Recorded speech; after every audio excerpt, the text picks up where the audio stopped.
નમસ્કાર દર્શક મિત્રો, સ્વાગત છે આપ સૌનું અમારો વિશેષ કાર્યક્રમ ગમે એવું ગામ. પરંતુ આ વખતે તમને ગમે એવું ગામ તો બતાવીશું, પરંતુ સાથે એ પણ બતાવીશું કે આ જે ગામ છે એક અનોખું ગામ છે. હું છું અત્યારે મહીસાગર જિલ્લામાં, અને મહીસાગર જિલ્લાનું એક નાનું ગામ છે રતનસિંહના મોવાડા. તમે જોઈ શકો છો મારી પાછળ અત્યારે ગામ છે. આ ગામમાં રસ્તો પણ નથી, એટલું નાનું ગામ છે. આ સીધા દ્રશ્યો તમને બતાવી રહ્યો છું કે ગામમાં જ્યાં મેઇન એન્ટ્રન્સની અંદર આવીએ છીએ ત્યારે અહીં અત્યારે ગામમાં રસ્તો પણ નથી. અને સાથે જો વાત કરવામાં આવે તો આ સીધા દ્રશ્યો તમે જે જોઈ રહ્યા છો એ મહીસાગર જિલ્લાના નાનું જે ગામ છે રતનસિંહના મોવાડા. પરંતુ એક વાત તમને અહીંયા બતાવીશું, તમે ખૂબ ચોંકી જશો કે આ ગામમાં જો વાત કરવામાં આવે તો અહીં એક પ્રાથમિક શાળા આવેલી છે. પ્રાથમિક શાળા, જી હા, દરેક ગામમાં પ્રાથમિક શાળા તો હોય જ છે. હું અત્યારે અંદર પ્રાથમિક શાળામાં જઈ રહ્યો છું ને કેમેરામેનને વિનંતી કરીશ કે મારી પાછળ આવે. તમે ખુદ એક ચોંકી જશો કે આ ગામમાં પ્રાથમિક શાળામાં શું ચાલી રહ્યું છે. જી હા, તમને બિલકુલ બરાબર કહી રહ્યો છું કે તમે ચોંકી જશો કે આ પ્રાથમિક શાળામાં શું ચાલી રહ્યું છે. એના તમને સીધા દ્રશ્યો બતાવવા કહીશ. કેમેરામેનને વિનંતી કરીશ કે મારી આગળ જાય અને તેના સીધા દ્રશ્યો બતાવે તમને કે પ્રાથમિક શાળામાં આ પ્રકારનું શું ચાલી રહ્યું છે, જેનાથી અહીં આવનાર દરેક વ્યક્તિ છે ચોંકી જાય છે. કેમ કે આ પ્રાથમિક શાળા છે કે જ્યાં છોકરાઓનું ભણતર થતું હોય છે, પરંતુ ભણતરની સાથે અહીં કંઈક બીજું જ ચાલી રહ્યું છે. એ તમને સીધા દ્રશ્યો બતાવીશ. કેમ કે આ ગામ સૌ લોકોને ચોંકાવી રહ્યું છે. અહીંના જે નાના નાના છોકરાઓ છે એ લોકોને વિચારતા કરી દે છે. કેમ કે આ સીધા તમને દ્રશ્યો બતાવી રહ્યા છીએ અમે રતનસિંહ મોવાડાની પ્રાથમિક શાળામાં, કે જ્યાં ભણતર સાથે ચેસ પણ અહીંના શિક્ષકે તેમના સબ્જેક્ટમાં સમાવેશ કર્યો છે. તમને જોતાં નવાઈ લાગશે કે તમામ છોકરાઓ છે એ નાની વયની ઉંમરથી જ અહીં ચેસ રમી રહ્યા છે. અને આ દરેક છોકરાઓ ગ્રાન્ડ માસ્ટર છે. માત્ર આ લોકોએ ગુજરાત રાજ્યનું નામ રોશન નથી કર્યું, પરંતુ અન્ય રાજ્યોમાં જઈને પણ ચેસના ગોલ્ડ મેડલ લાવ્યા છે. અને સાથે સાથે FIDAની જે રેન્કિંગ હોય છે એમાં રેન્કિંગમાં સૌથી ઉપર આ છોકરાઓના નંબર છે. એટલે જ હું કહેતો હતો કે આ પ્રાથમિક શાળા છે તે સૌ લોકોને વિચારતા કરી દે છે. અહીંયા તમે જોઈ શકો છો કે જે બહાર પ્રોફેશનલ જે ટુર્નામેન્ટ્સ થતી હોય છે એ પ્રકારનું સેટઅપ અહીંયા ઊભું કર્યું છે. આ તમે મારી સામે જોઈ શકો છો. આ ચેસનું જે ટાઈમર છે, જે બે પ્લેયર્સને એક પોતાને ચાલ રમ્યા પછી એને પ્રેસ કરવાનું હોય છે.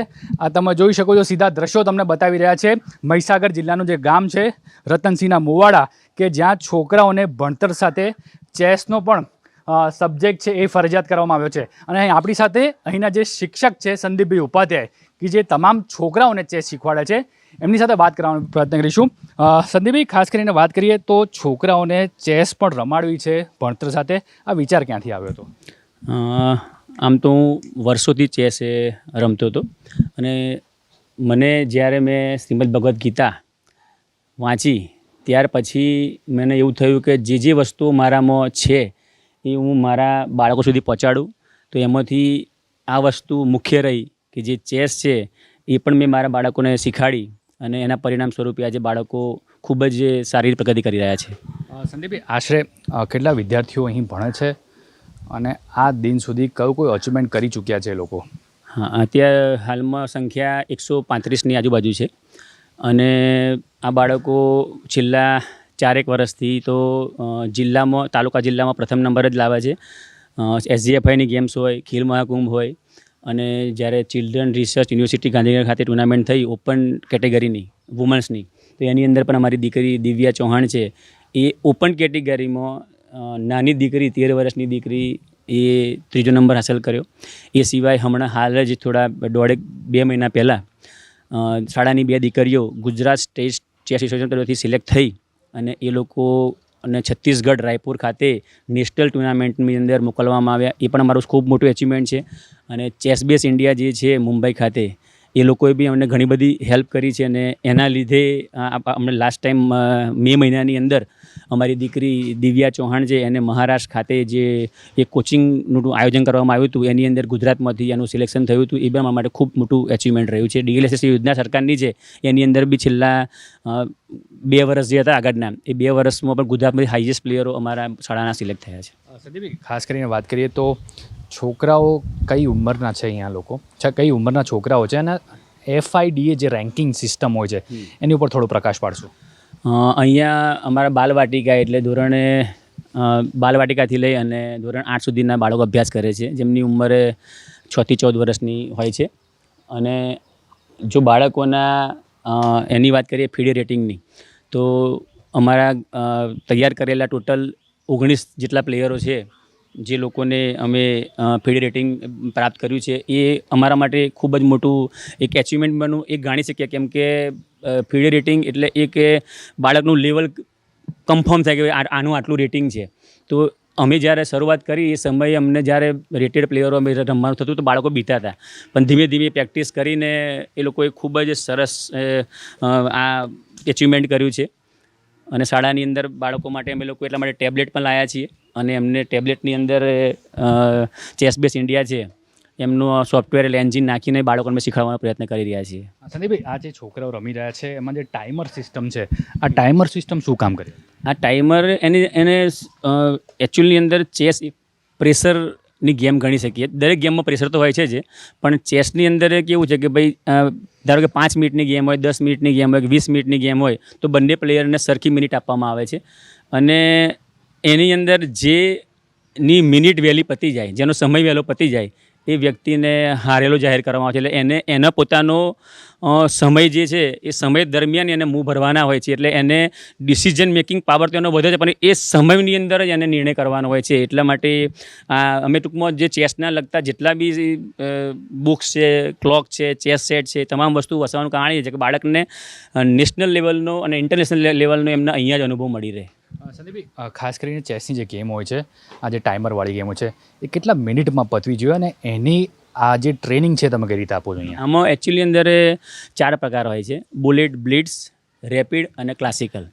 તો અમે દરેક ફોર્મેટ બાળકોને રમાડીએ છીએ. જેમ કે બુલેટ હોય છે એ 1 મિનિટની ગેમ હોય છે, બ્લિટ્સ હોય છે એ 3 મિનિટ 5 મિનિટની હોય છે, 10 મિનિટ 15 મિનિટ 25 મિનિટની રેપિડ હોય છે, અને ક્લાસિકલ એની ઉપર જાય છે. તો ક્લાસિકલ ગેમો તો 4 કલાક 5 કલાકની હોય છે. અમે એવી ગેમોનું પણ આયોજન કરીએ છીએ, તો જેથી કરીને દરેક બાળકને દરેક ફોર્મેટની અંદર, ધારો કે એન્ડ ગેમ રમવાની થઈ, તમે ભલે ક્લાસિકલ રમવા ગયા છો અને એન્ડ ગેમ રમવાની થઈ, તો તમે જો નાની ગેમો રમેલા હોય બ્લિટ્સ ને બુલેટ જેવી, તો તમે એન્ડ ગેમમાં બી ઓછા સમયની અંદર તમે ડિસિઝન તમારો મેકિંગ પાવર તમારો વધે, તમે નિર્ણય લઈ શકો. એટલા માટે 4 ફોર્મેટ પર ફોકસ કરીએ છીએ અમે. સંદીપભાઈ, તમે જે ક્લાસરૂમ બતાવ્યા, મેં ક્લાસરૂમમાં જોયું કે છોકરાઓ બોક્સનું પણ નામ બોલતા હતા. આ તો કદાચ મને પ્રથમ વખત જ ખબર પડી કે આ બોક્સના પણ નામ હોય છે. મને એમ કે ચેસ એટલે ખાલી હાથી ઘોડા જ ચલાવવાનો હોય છે, પણ છોકરાઓ બોક્સનું બી નામ બોલતા છે. આ ઉપરાંત તમે એ પણ કીધું કે કોઈ ગ્રાન્ડ માસ્ટર છે કે મહિનામાં એકવાર ક્લાસ લે છે અને છોકરાઓને ટ્રેનિંગ પણ આપે છે. હા, અંકિત રાજપરા સર છે, જે ગુજરાતના ગ્રાન્ડ માસ્ટર છે. ખૂબ જ સારો સ્વભાવ છે એમનો, ને અમને દર મહિને એમના ક્લાસનો લાભ મળે છે. કદાચ ગુજરાતની આ પ્રથમ ઘટના હશે કે કોઈ ગ્રાન્ડ માસ્ટર એ ગુજરાતની કોઈ ગવર્મેન્ટ પ્રાથમિક શાળાની અંદર આ રીતે ક્લાસ લેતા હોય. અમે એનો ભાગ બન્યા અને અમને ખૂબ ગર્વ છે. તમે બીજી વસ્તુ કહી કે ભાઈ આ બાળકોને તમે જે નોટેશન શીખાડો, તમે જે સ્ક્વેર જોયા હમણે, એ સ્ક્વેર આવડવાથી બાળકો આંખો બંધ કરીને ચેસ રમી શકે છે. એની બુક્સ પણ આપણે વસાવી છે એટલા માટે કે એ બુક્સ વાંચે તો એમાં નવી નવી જે પોઝિશન આવે છે, નવા નવા પઝલ્સ આવે છે, એ બાળકોને એને શીખવાડવા માટે એ નોટેશન અમે બાલવાટિકા અને ધોરણ 1થી ચાલુ કરી દઈએ છીએ, જેથી કરીને બાળકો ધોરણ 2-3માં આવે ત્યાં સુધી એ સારામાં સારા પ્લેયર બની શકે છે. હમણાં હાલની અંદર આ કેનિત અમારો વિદ્યાર્થી છે, એ બાલવાટિકામાં હતો, એ કેનિતે નેશનલ સિલેક્શન થયું ગુજરાતની અંદર. એમાં એ ટુર્નામેન્ટમાં 100થી વધારે બાળકોએ ભાગ લીધો હતો. એ બાળક 6 જ મહિનાની મહેનતની અંદર આખા રાજ્યની અંદર 9મા નંબરે આવ્યો, હમણાં મે મહિનાની અંદર જ. તો એ પણ અમારા માટે ખૂબ, બાલવાટિકાનું બાળક જેની ઉંમર 6 વર્ષ છે, એ બાળકે અને સ્ટેટ લેવલની ટુર્નામેન્ટની અંદર 9મો નંબર લાવે, એ બી એવા ગામડાનું બાળક, અમને ખૂબ આનંદની વસ્તુ અમારા માટે બની. એ પણ સંદીપભાઈ, તમને એવો વિચાર કેવી રીતે આવ્યો કે છોકરાનો ભણતર સાથે ચેસ જ રમાડવી છે, બીજી કોઈ અન્ય રમત નહીં, આઉટડોર નહીં, કે બીજી કોઈ ઇન્ડોરમાં પણ ઘણી રમતો હોય છે, ચેસ જ કેમ? હા, એટલા માટે કે અમારી પાસે એક મેદાન નથી, અમારી શાળામાં મેદાન નથી. અને બીજી વસ્તુ કે મેં જેને વાત કરી એ પ્રમાણે કે શ્રીમદ ભગવદ્ ગીતા વાંચ્યા પછી હું શું જાણતો હતો એ દરેક બાળકને પહોંચાડવું નહીં, એટલું પહોંચાડવું નહીં, હું એ વસ્તુને છેક એન્ડ સુધી લઈ જાઉં, કે જે બી એનો અંત છે, કે ભાઈ કોઈ બી રમત છે એનો કોઈ બી અંત હોય, એ કક્ષાએ બાળકોને તૈયાર કરું. એટલે મેં એટલા માટે ચેસ પસંદ કરી કે બાળકો પોતાના ભવિષ્ય માટે વિચારતા થાય, એમનો ડિસિઝન મેકિંગ પાવર વધે, એ કોઈ પણ મૂવ ભરતા પહેલાં જીવનની અંદર પણ વિચારી ભરે કે આ કરવું કે ના કરવું. એટલા માટે મેં આ પસંદ કરી છે ચેસને. સંદીપભાઈ, કોઈ પણ રમત રમો તો અથવા તો એને છોકરાઓને શીખવાડવા માટે એક ખર્ચ પણ થતો હોય છે. આ ચેસના બોર્ડ છે કે એની જે રમતો માટે કેટલો ખર્ચ થાય છે અને કેવી રીતે કરો છો? ચેસના શરૂઆતમાં તમને તકલીફ બહુ પડી, અને તકલીફ તો ના કહી શકીએ, ભગવાને આપણને આપ્યું છે ને આપણને આપવાનું છે. પણ શરૂઆતની અંદર અમે સ્ટાફવાળા બધા ભેગા થઈને બધો ખર્ચો કાઢતા હતા કે ટુર્નામેન્ટ રમવા જઈએ એક બાળકની ફી 500 રૂપિયા 600 રૂપિયા ફી હોય. કોઈ ટુર્નામેન્ટ એવી હોય જેમાં એક બાળકની ફી 3000 રૂપિયા હોય, પ્લસ એનો ટ્રાવેલિંગ ખર્ચ, ત્યાં જમવાનો ખર્ચ થાય છે, ત્યાં રહેવાનો ખર્ચ થાય છે, 4 દિવસ 5 દિવસ જવાનું થાય, આઉટ સ્ટેટ પણ જવાનું થાય, તો ખર્ચો બહુ થતો થાય. પણ અમે લોકોએ બાળકો માટે એક એનજીઓની રચના કરી છે, સ્ટાફવાળા બધા ભેગા થઈને બધા સહકારથી. એ એનજીઓ અત્યારે એ જ કામ કરી રહ્યું છે કે બાળકોને કંઈ બી જવાનું થાય તો સારા સારા માણસો એવા પણ છે એમને દાન આપી રહ્યા છે, અને એ તમામ જે એનું ફંડ છે એ બાળકો પાછળ એમના એજ્યુકેશન અને એમની સ્પોર્ટ્સની અંદર આગળ લઈ જવા માટે અમે યુઝ કરીએ છીએ એનો. સંદીપભાઈ, 8 ધોરણ સુધીની તમારી શાળા છે, રોજ ભણતો થતું હશે, રોજ આ દરેક વિદ્યાર્થીઓ ચેસ પાછળ કેટલો સમય ફાળવે છે? એજ્યુકેશનમાં કોઈ કોમ્પ્રોમાઇઝ નથી કરતા અમે લોકો, કેમ કે બપોર જ્યારે રિસેસ હોય છે એ સમયે અમે ચેસ શીખવાડતા હોઈએ છીએ. સ્કૂલ છૂટ્યા દરમિયાન નહીં, પણ સ્કૂલ છૂટ્યા પછી અમે ચેસ શીખવાડતા હોઈએ છીએ. હમણાં રિસન્ટલી વેકેશન પડ્યું ઉનાળાનું, એ ઉનાળા વેકેશનની અંદર અમે ડેલી સ્કૂલમાં આવી અને બાળકોને ચેસ શીખવાડી છે. ભલે ગમે તેટલી ગરમી હોય તો અમે રજા નથી પાડતા, સિવાય કંઈ બહાર જવાનું હોય તો જ, બાકી એ સિવાય રવિવાર હોય, કોઈ તહેવાર હોય, ઇવન દિવાળીના દિવસે, બેસતા વર્ષના દિવસે બી હું મારા મમ્મી પપ્પાને પગે લાગીને સ્કૂલમાં આવી જાઉં છું. સંદીપભાઈ, તમે જે કહી રહ્યા છો કે અમારી શાળા ક્યારેય બંધ નથી રહેતી, વેકેશનમાં પણ અહીંયા શાળા ચાલે જ હોય, જ્યારે વેકેશન ગાળો હતો ત્યારે શું પ્રવૃત્તિ થતી આ સ્કૂલમાં? ફક્ત વેકેશન દરમિયાન અમે લોકો બાળકોને એક તો મારો 2 વસ્તુ કરું છું. એક તો હું સારા વિચારો એમના સુધી પહોંચાડું છું, અને બીજું આ ચેસ. રજામાં બાળકોને ફક્ત રમવાનું અને સ્કૂલમાં આવીને બસ એમનો સમય જે છે એ સારી જગ્યાએ યુઝ થાય, અને એની અંદર ફોર્સની જે બાળકોને આવવું હોય એને પ્રેમથી અમે લોકો આવે અને પછી ચેસ શીખવાડીએ છીએ. સંદીપભાઈ, અહીં કેટલી વયથી લઈને કેટલા વય સુધીના બાળકો આવે છે? અહીં 6 વર્ષથી 14 વર્ષ સુધીના બાળકો. આમ તો નાના બાળકો બી અમુક શીખવા માટે આવે છે. અમુક બાળકો 3 વર્ષના છે, અને એમને બી એ 3 વર્ષના બાળકો બી એવા છે જે ઘણીવાર શીખવા માટે આવે છે. એ બાળકોને પણ અત્યારે ચેસના ઓળખ છે, ચેસના સ્ક્વેરની સમજ છે, ચેસને કઈ રીતે ગોઠવવી, પીસને એની ચાલ કેવી છે, એ બી બાળકોને શીખવાડવામાં આવ્યું છે. અત્યાર સુધીમાં કેટલા વિદ્યાર્થીઓ મેડલ જીતી ચૂક્યા છે? કેટલું અચીવમેન્ટ થયું છે? સ્કૂલના કેટલા વિદ્યાર્થીઓ કર્યું? આમ તો ઘણા બધા કદાચ 50 ખેલાડી એવા હશે જેમને ટ્રોફી અને મેડલ જીત્યા હશે. અને આમ જોવા જઈએ તો DLSS જે યોજના સરકારની છે એની અંદર આજની તારીખમાં પણ અમારા 15 વિદ્યાર્થીઓ ત્યાં સરકારી યોજનાનો લાભ લઈ રહ્યા છે અને ત્યાં ભણી રહ્યા છે. એટલે એ અમારા માટે એક સારું વસ્તુ બની એમ. હા, તો ચોક્કસથી આ હતા સંદીપભાઈ જે ભણતર સાથે ચેસો શીખવાડી રહ્યા છે. આ તમે સીધા દ્રશ્યો જોઈ શકો છો. આ ઉપરાંત જે છોકરાઓના અહીં અચીવમેન્ટ્સ લાગેલા છે તે તમને હું બતાવીશ કે આ ભણતર સાથે અહીં ચેસ તો રમે છે, પરંતુ આ છોકરાઓના ચેસના અચીવમેન્ટ તમને બતાવવાનો પ્રયત્ન કરીશ કે અહીં આ લોકો અત્યાર સુધીમાં કેટલું અચીવમેન્ટ લઈ ચૂક્યા છે. તમને સીધા દ્રશ્યો બતાવવા માગીશું કે અહીં જે છોકરાઓએ જે મેડલ જીતીને આવ્યા છે, આખો રૂમ ભરાઈ ગયો છે કદાચ મેડલથી, પણ મેડલ હજુ આવવાના બંધ નથી થતા. આ સીધા તમને દ્રશ્યો બતાવી રહ્યા છે અહીં રતનસિંહ મુવાડા જે ગામ છે તેના સીધા દ્રશ્યો કે જ્યાં ચેસમાં અહીંયાના જે વિદ્યાર્થીઓ છે જે જીતીને આવ્યા છે અને મેડલ્સ લાવ્યા છે. આખું જે રેક છે, 3 લેયરનું જે રેક છે અત્યારે અહીં ભરાઈ ગયું છે. તમે જોઈ શકો છો, આ સીધા દ્રશ્યો તમને બતાવી રહ્યા છે. આ ઉપરાંત કેમેરામેનને વિનંતી કરીશ કે તેમની ડાબી બાજુ પણ બતાવે કે જે પ્રમાણે અહીં તમામ વિદ્યાર્થીઓએ જે મેડલ જીત્યા છે. આ સીધા દ્રશ્યો તમને બતાવી રહ્યા છે કે આ તમામ જે મેડલ છે એ ચેસ ટુર્નામેન્ટમાં આ લોકો જીત્યા છે. આ ઉપરાંત જો વાત કરવામાં આવે તો જેમ સંદીપ ઉપાધ્યાયે કીધું કે અહીં 3 વર્ષથી લઈને 15 વર્ષની વયના વિદ્યાર્થીઓ આવે છે ને અનેક મેડલો જીતી ચૂક્યા છે. માત્ર ગુજરાતમાં જ નહીં, પરંતુ છત્તીસગઢ, મહારાષ્ટ્ર ને બીજા અન્ય રાજ્યોમાં જઈને પણ આ લોકો મેડલ જીત્યા છે. અહીંના વિદ્યાર્થીઓની ખાસિયત એ છે કે જિલ્લાઓમાં તો તે પ્રથમ નંબરે આવે છે, પરંતુ બહારના રાજ્યોમાં પણ બીજા અન્ય જે ચેસના ખેલાડીઓ છે એ લોકોને માત આપી દે છે. એટલે કે ગુજરાતનું આ પહેલું એવું ગામ છે કે જ્યાં ભણતરની સાથે ચેસ છે જે એ ફરજિયાત કરી છે. એટલે રોજ 1 થી 8 ધોરણના જે વિદ્યાર્થીઓ અહીં આવે છે અને અહીં ચેસ રમે છે. એટલે જ હું કહેતો હતો કે આ એક ગામ છે, ગમે એવું તો ગામ છે, પરંતુ સાથે સાથે આ અનોખું ગામ એટલા માટે બન્યું છે કેમ કે આ અનોખું ગામ અહીં ગ્રાન્ડ માસ્ટરોને પેદા કરે છે. રતનસિંહના મુવાડા ગામને ચેસનું હબ બનાવવામાં સ્થાનિક પ્રાથમિક શાળાના શિક્ષકો અને ગ્રામજનોનો મોટો ફાળો છે. થોડા સમય પહેલા જ્યારે લોકડાઉન અને સ્માર્ટફોનના અતિરેકને કારણે બાળકો અભ્યાસથી દૂર થઈ રહ્યા હતા અને મોબાઈલ ગેમ્સના રવાડે ચડી રહ્યા હતા, ત્યારે શાળાના શિક્ષકોએ એક નવતર પ્રયોગ કરવાનું વિચાર્યું. બાળકોની એકાગ્રતા વધે અને તેમનો માનસિક વિકાસ થાય તે હેતુથી શાળામાં ચેસ રમવાની શરૂઆત કરવામાં આવી. શરૂઆતમાં થોડા બાળકોએ રસ દાખવ્યો, પણ ધીમે ધીમે આ રમત આખા ગામમાં એક આંદોલન બની ગઈ. આજે રતનસિંહના મુવાડા ગામની સ્થિતિ એ છે કે શાળાના સમય બાદ અથવા રજાના દિવસોમાં ગામડાના ઓટલા, ઘરના આંગણા અને શેરીઓમાં બાળકો ચેસ બોર્ડ લઈને બેસી જાય છે. ચેસ રમવાના કારણે ગામના બાળકોની ગણિત અને તાર્કિક ક્ષમતામાં મોટો સુધારો જોવા મળ્યો છે. હું બીજા ધોરણમાં હતો ત્યારથી અમારા સાહેબ સંદીપ સાહેબ અમને ચેસ શીખવાડતા હતા. ત્યારને અમે રોજ પ્રેક્ટિસ કરતા હતા.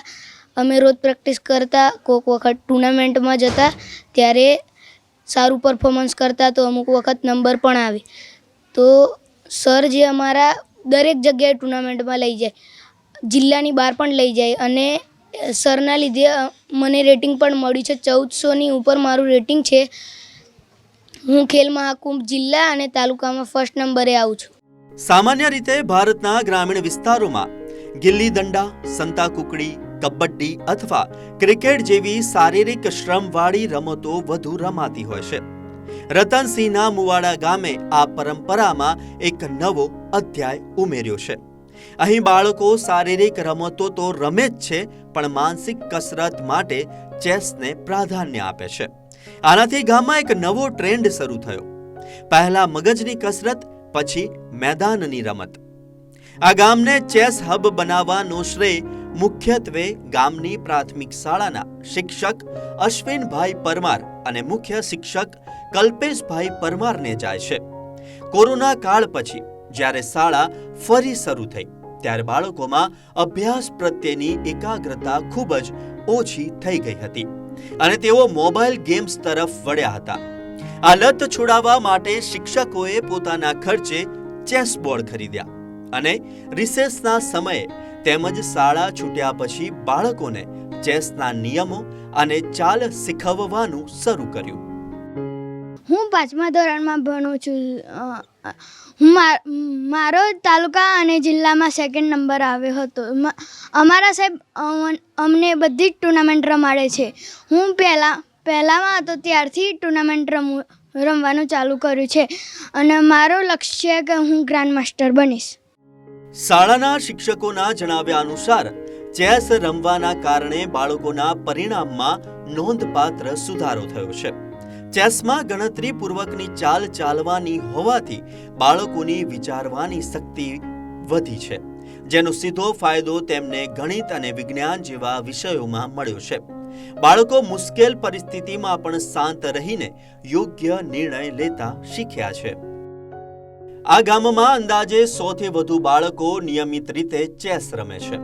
સામાન્ય રીતે ગ્રામીણ વિસ્તારોમાં સાંજ પડતા જ બાળકો ટીવી સામે ગોઠવાઈ જાય અથવા માતા પિતાના ફોનમાં વિડીયો જોતા હોય છે. પરંતુ આ ગામમાં સાંજ પડતા જ ચિત્ર બદલાઈ જાય છે. મોટા બાળકો નાના બાળકોને શીખવે છે. શાળાના જે બાળકો ચેસની બારીકીઓ શીખી ગયા છે તેઓ ગામના નાના બાલ મંદિર કે પહેલા કે બીજા ધોરણના બાળકોને પ્યાદા અને ઘોડાની ચાલ શીખવે છે. આ અભિયાનમાં ગામની દીકરીઓ પણ એટલી જ ઉત્સાહભેર ભાગ લે છે અને છોકરાઓને જોરદાર ટક્કર આપે છે અને દીકરીઓએ તાલુકા કક્ષાએ મેડલ પણ જીત્યા છે. મારો ચિલ્ડ્રન રિસર્ચ યુનિવર્સિટીમાં ઓપન ટુર્નામેન્ટમાં 3rd નંબર આવ્યો હતો અને ખેલ મહાકુંભમાં સ્ટેટમાં 5મો નંબર આવ્યો હતો અને જિલ્લા અને તાલુકામાં તો ફર્સ્ટ જ આવતો. શિક્ષકો અને વાલીઓના સંયુક્ત પ્રયાસોથી ગામમાં એક ડિજિટલ ડિટોક્સ ઝુંબેશ ચાલી રહી છે. તેનાથી બાળકોના વર્તનમાં આ ફેરફારો જોવા મળ્યા છે. વાલીઓનું કહેવું છે કે પહેલા બાળકો ખૂબ જ ચંચળ હતા અને એક જગ્યાએ બેસતા નહોતા. ચેસ રમવા માટે કલાકો સુધી એકાગ્રચિત્તે બેસવું પડતું હોવાથી તેમના સ્વભાવમાં ધીરજ અને ગંભીરતા આવી છે. ચેસમાં સામેવાળા ખેલાડીની આગામી 3 થી 4 ચાલનો અગાઉથી અંદાજ લગાવવો પડે છે. આ વિઝ્યુલાઇઝેશનના કારણે બાળકોની ગોખણપટ્ટી વગર લાંબુ યાદ રાખવાની શક્તિ વધી છે. હા, તો છોકરી છે કાવ્યાબેન અહીંયા બાલવાટિકામાંથી અત્યારે પહેલું ધોરણ પૂરું કરે છે, બીજા ધોરણમાં અત્યારે શરૂઆત છે અભ્યાસમાં. ચેસ ભણતર સાથે ચેસ સારી છે કે કારથી લગભગ 2023 કે 22માંથી ચાલુ છે. ફાયદા તો એ છે કે અમને તો ખબર નથી, પણ સાહેબ ઉપરથી કહેવું એવું છે કે ચેસ રમવાથી કંઈક મગજની શક્તિ વધે છે. હા, દીકરો પણ છે, DLSSમાં ઉર્મી ખાતે છે. મારો દીકરો અહીંયા ચેસ રમીને બરોડા ગયો છે અને તઈ ચેસ રમીને ટુર્નામેન્ટમાં મેડલ લાવ્યો છે. ચેસમાંથી મતલબ ચેસ જારની છે આ સ્કૂલમાં, ત્યારના છોકરાના ભણવાનું થોડું સારું છે.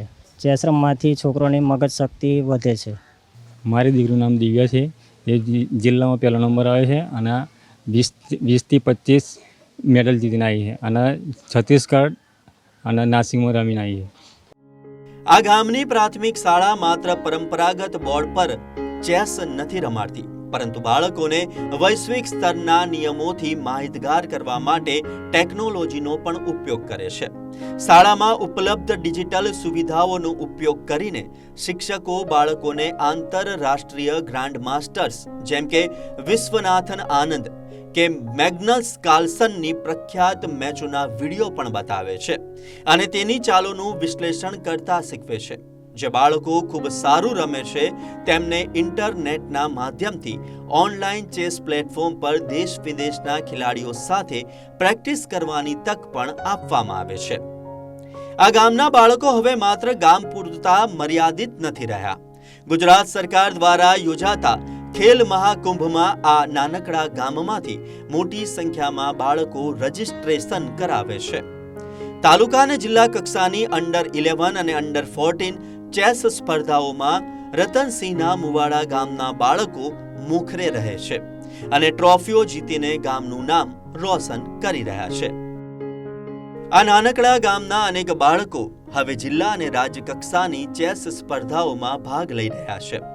ભવિષ્યમાં ભારતના ગ્રાન્ડ માસ્ટર બનવાનું સપનું સેવી રહ્યા છે. બાળકોના વાલીઓ કહી રહ્યા છે કે અમારા ગામના બાળકો પહેલા મોબાઈલમાં ગેમો રમતા હતા, જેનાથી તેમનો સમય બગડતો હતો, પરંતુ જ્યારથી શાળામાં અને ગામમાં ચેસની રમત શરૂ થઈ છે ત્યારથી બાળકોનું મગજ તેજ થયું છે અને તેઓ ખૂબ જ અભ્યાસી બન્યા છે. આજના સમયમાં જ્યાં વાલીઓ પોતાના બાળકોની મોબાઈલની લત છોડાવવા માટે પરેશાન છે, ત્યાં પંચમહાલનું રતનસિંહના મુવાડા ગામ આખા ગુજરાત માટે એક ઉત્કૃષ્ટ ઉદાહરણ પૂરું પાડે છે. માત્ર સુવિધાઓના અભાવે પ્રતિભા દબાઈ ન જાય તે માટે હવે સ્થાનિક વહીવટી તંત્ર અને રમતગમત પ્રેમીઓ પણ આ ગામના બાળકોને પ્રોફેશનલ ટ્રેનિંગ મળે તેવા પ્રયાસો કરી રહ્યા છે. ભવિષ્યમાં આ ચેસ વિલેજમાંથી ગુજરાત અને દેશને આંતરરાષ્ટ્રીય સ્તરના ચેસ ખેલાડીઓ મળે તો નવાઈ નહીં. અમારી સ્કૂલની અંદર ચેસની અંદર જો કે સંદીપભાઈ સાહેબની ખૂબ જ મહેનત છે અને સંદીપભાઈ સાહેબ જે છે એ શાળા સમયની અંદર તો અમારું શૈક્ષણિક કાર્ય જ ચાલે છે, પણ શાળા સમય સિવાય કે ભાઈ સવારે 1 કલાક વહેલા આવીને પછી સાંજે 6 વાગ્યા સુધી રોકાઈને અને રવિવારે ફરજિયાત એ સાહેબ આવે છે અને બાળકોને ચેસ વિશે માર્ગદર્શન આપે છે, ચેસ વિશે પ્રોત્સાહિત કરે છે અને ચેસમાં આગળ લઈ જાય. અમારી સ્કૂલની અંદર તો લગભગ બાલવાટિકાથી એમણે શરૂ કરે છે અને બધા જ બાળકો ચેસની અંદર ભાગ લે છે. છેલ્લે હું અહીંયા આવ્યો ત્યારે 2024ની અંદર અમારી શાળાના જે 36 બાળકો હતા એમાંથી 14 બાળકો સિલેક્ટ થયા છે ચેસની અંદર, સ્કૂલની અંદર, સ્પોર્ટ સ્કૂલની અંદર, કોટાની અંદર, અને બીજા વર્ષે 7 બાળકો સ્પોર્ટ કોટાની અંદર બોટાદ ગયા છે. રાજ્યની અંદર લગભગ ખેલ મહાકુંભની અંદર ગયા વર્ષે અમારી સ્કૂલના 5 બાળકોએ ભાગ લીધો હતો, 5 સિલેક્ટ થયેલા હતા અને નેશનલ લેવલે અમારા બાળકો રાયપુર, છત્તીસગઢ 2 બાળકો રમવા ગયેલા. આ ટ્રોફીઓ સાહેબ બાળકો જે રમવા જાય દરેક ટુર્નામેન્ટની અંદર ભાગ લે છે. જે તે કંઈ અમદાવાદની હોય કે હિંમતનગરની હોય, કોઈ પણ સંસ્થા જ્યારે ચેસની ટુર્નામેન્ટનું આયોજન કરે છે તો એની અંદર ભાગ લે છે અને એનો ખર્ચો સંદીપભાઈ સાહેબ અથવા તો સ્ટાફ ભોગવી અને એ છોકરાને ત્યાં લઈ જાય છે અને છોકરો ત્યાંથી નંબર લાવીને ટ્રોફીઓ લઈ આવે છે. પંચમહાલના એક અંતરિયાળ ગામડાના શિક્ષકો અને વાલીઓએ ભેગા મળીને જે કરી બતાવ્યું છે તે આજે દેશના મોટા મોટા શહેરોના મોંઘા ક્લબ કે શાળાઓ પણ નથી કરી શક્યા. જે ઉંમરે બાળકો ઓનલાઈન ગેમ્સમાં પૈસા અને સમય બગાડે છે તે ઉંમરે રતનસિંહના મુવાડા ગામના બાળકો ચેસના દાવપેચ શીખીને પોતાના ભવિષ્યને સ્માર્ટ બનાવી રહ્યા છે. આ ગામ સાબિત કરે છે કે જો યોગ્ય દિશામાં તાલીમ આપવામાં આવે તો ગ્રામીણ ભારતની પ્રતિભા કોઈ પણ વૈશ્વિક રમત ગમતમાં ડંકો વગાડી શકે છે. આ ગામ ખરેખર સાબિત કરે છે કે સુવિધા ભલે ગ્રામીણ હોય, જો સંકલ્પ મજબૂત હોય તો વિચારો વૈશ્વિક સ્તરના બની શકે છે. એક પંક્તિ જે આ ગામને સાર્થક કરે છે, એક પંક્તિ જે આ ગામને સાર્થક કરે છે. જ્યાં વીજળીના કાપ વચ્ચે પણ મગજના દીવા પ્રગટે છે તે પંચમહાલનું રતનસિંહ મુવાડા ગામ છે. આ ગામ સાબિત કરે છે કે ભારતનું સાચું સામર્થ્ય તેના સંસાધનોમાં નહીં પણ તેના સંકલ્પોમાં છુપાયેલું છે. જો દરેક ગામડામાં આ રીતે કોઈ એક રચનાત્મક પ્રવૃત્તિને આંદોલન બનાવી દેવામાં આવે તો ગ્રામીણ ભારતનો નકશો બદલાઈ શકે છે. તો આ હતું ગુજરાતનું ગમે એવું ગામ અને અનોખું ગામ જે ગુજરાતના ભાવિઓને તૈયાર કરી રહ્યું છે. પ્રાથમિક શાળાનો મતલબ એ નથી કે માત્ર ભણતર જ હોવું જોઈએ, પરંતુ ભણતરની સાથે સાથે મગજનો વિકાસ પણ ખૂબ જ જરૂરી છે. તેથી લઈને અહીંના જે શિક્ષક છે સંદીપ ઉપાધ્યાયે ધોરણના અભ્યાસ સાથે ચેસની રમત જે છે એ પણ ફરજિયાત કરી છે અને શૈક્ષણિક કાર્ય કોઈ જાતનું ડિસ્ટર્બ ન થાય તે માટે રિસેસ ટાઈમમાં કે પછી સ્કૂલ પતી જાય પછી છોકરાઓને અહીં ચેસ શીખવાડે છે. અને ચેસ એવા પ્રકારની શીખવાડે છે કે અહીંના મહીસાગર જિલ્લાના રતનસિંહ મુવાડાના વિદ્યાર્થીઓ ગુજરાતમાં ડંકો વગાડ્યો છે. ગુજરાતમાં જ નહીં પરંતુ આંતરરાષ્ટ્રીય લેવલે જે ચેસની કોમ્પિટિશન થાય છે ત્યાં પણ આ વિદ્યાર્થીઓ મેડલ લઈને આવ્યા છે. અને સાથે જો વાત કરવામાં આવે તો રોજ આ લોકોને 1 કલાક ફરજિયાતપણે ચેસ શીખવાડે છે, જે વિદ્યાર્થીઓના મગજના સર્વાંગી વિકાસ માટે ખૂબ જ જરૂરી છે.